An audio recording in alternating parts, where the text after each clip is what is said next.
Ready for Chapter 4 of Flat Stanley? Chapter 4 is called The Museum Thieves. Mr. and Mrs. J. Dart lived in the apartment above the lamb chops. Mr. Dart was an important man, the director of the famous Museum of Art downtown in the city. Stanley Lambchop had noticed in the elevator that Mr. Dart, who was ordinarily a cheerful man, had become quite gloomy. There they are in the elevator. That must be Mr. Dart, right? So looking at his face, can you figure out what gloomy means? Yeah, he looks pretty down, doesn't he? Maybe sad or upset. But he had no idea what the reason for his gloominess was. And then at breakfast one morning, he heard Mr. and Mrs. Lambchop talking about Mr. Dart. "I see," said Mr. Lambchop, reading the paper over his coffee cup, "that still another painting has been stolen from the famous museum. It says here that Mr. J. Dart, the director, is at his wit's end. He doesn't know what to do. Another painting stolen." "Oh dear, are the police no help?" Mrs. Lambchop asked. "It seems not," said Mr. Lambchop. "Listen to what the chief of police told the newspaper. We suspect a gang of sneak thieves. These are the worst kind. They work by sneaking, which makes them very difficult to catch. However, my men and I will keep trying. Meanwhile, I hope people will buy tickets for the policeman's ball and not park their cars where signs say don't." The next morning, Stanley Lambchop heard Mr. Dart talking to his wife in the elevator. "These thieves work at night," Mr. Dart said. "It is very hard for our guards to stay awake when they have been on duty all day. And the famous museum is so big, we cannot watch every picture at the same time. I fear it is hopeless, hopeless, hopeless."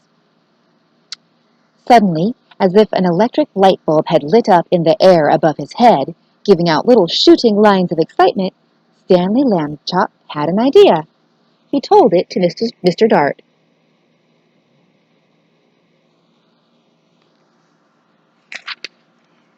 "Stanley," Mr. Dart said, "if your mother will give her permission, I will put you and your plan to work this very night." Mrs. Lambchop gave her permission.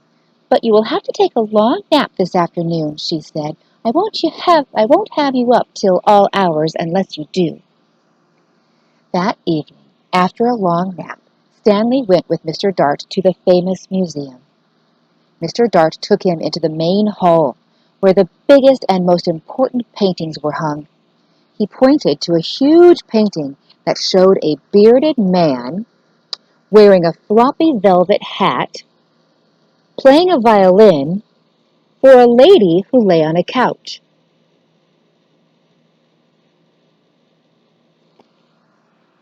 There was a half-man, half-horse person standing behind them, and 3 fat children with wings were flying above them. That, Mr. Dart explained, was the most expensive painting in the world. There was an empty picture frame on the opposite wall. We shall hear more about that later on. Mr. Dart took Stanley into his office and said, "It is time for you to put on a disguise." "I already thought of that," Stanley Lambchop said, "and I brought one. My cowboy suit. It has a red bandana that I can tie over my face. Nobody will recognize me in a million years." "No," Mr. Dart said. "You will have to wear the disguise I have chosen." From a closet, he took a white dress with a blue sash, a pair of shiny little pointed shoes, a wide straw hat with a blue band that matched the sash, and a wig and a stick. The wig was made of blonde hair, and it was long and done in ringlets. The stick was curved at the top, and it had a blue ribbon on it too. "In this shepherdess disguise," Mr. Dart said, "you will look like a painting that belongs in the main hall. We do not have cowboy pictures in the main hall." Stanley was so disgusted he could hardly speak. "I will look like a girl, that's what I will look like," he said. "I wish I had never had my idea." But he was a good sport, so he put on the disguise. Back in the main hall, Mr. Dart helped Stanley climb up into the empty picture frame.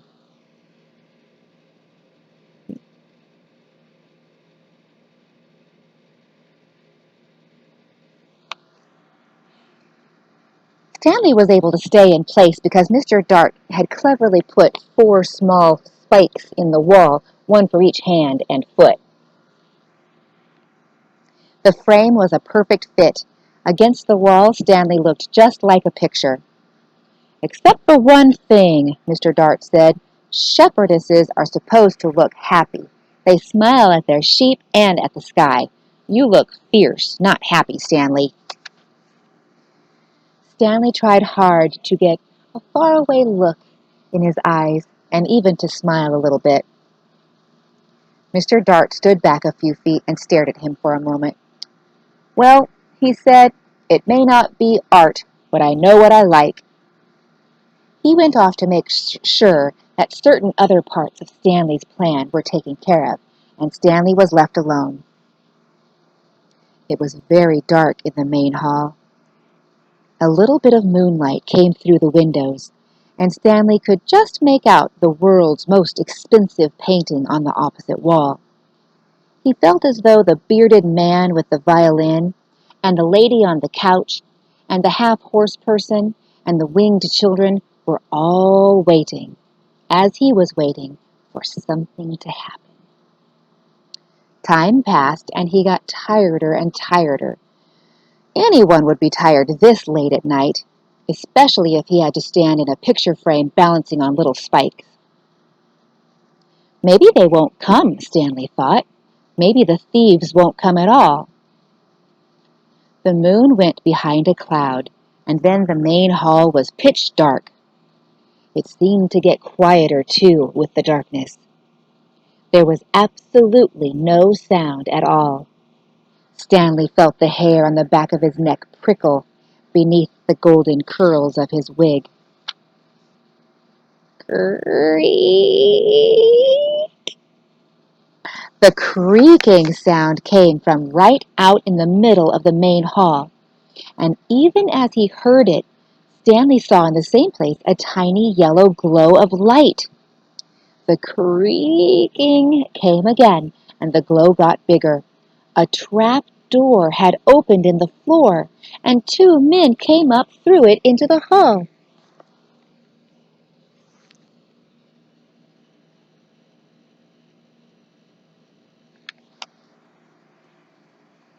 Stanley understood everything all at once. These must be the sneak thieves. They had a secret trapdoor entry into the museum from outside. That was why they had never been caught. And now, tonight, they were back to steal the most expensive painting in the world. He held very still in his picture frame and listened to the sneak thieves. "This is it, Max," said the first one. "This is where we art robbers pull a sensational job while the civilized community sleeps." "Right, Luther," said the other man. "In all this great city, there was no one to suspect us." "Ha, ha," thought Stanley Lambchop. "That's what you think." The sneak thieves put down their lantern, their flashlight, and took the world's most expensive painting off the wall. "What would we do to anyone who tried to capture us, Max?" the first man asked. "We would kill him. What else?" his friend replied. That was enough to frighten Stanley, and he was even more frightened when Luther came over and stared at him. "This sheep girl," Luther said. "I thought sheep girls were supposed to smile, Max. This one looks scared." Just in time, Stanley managed to get a faraway look in his eyes again and to smile, sort of. "You're crazy, Luther," Max said. "She is smiling, and what a pretty little thing she is, too." That made Stanley furious. He waited until the thieves had turned back to the world's most expensive painting, and he shouted in his loudest, most terrifying voice, "Police! Police! Mr. Dart! The thieves are here!"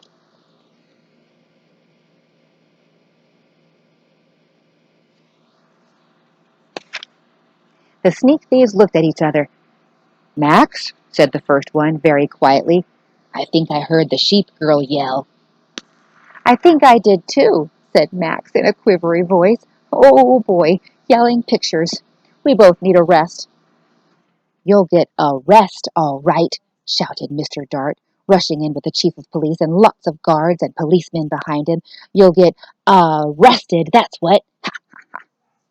The sneak thieves were too mixed up by Mr. Dart's joke and too frightened by the policemen to put up a fight. "Hey, hey, hey, come here." Shh. Before they knew it, they had been handcuffed and led away to jail. The next morning, in the office of the chief of police, Stanley Lambchop got a medal. The day after that, his picture was in all the newspapers. Can you read what it says on the front of the newspaper? It says, "Hero." And it also says, "Flat Boy helps capture art thieves." And that's the end of chapter 4.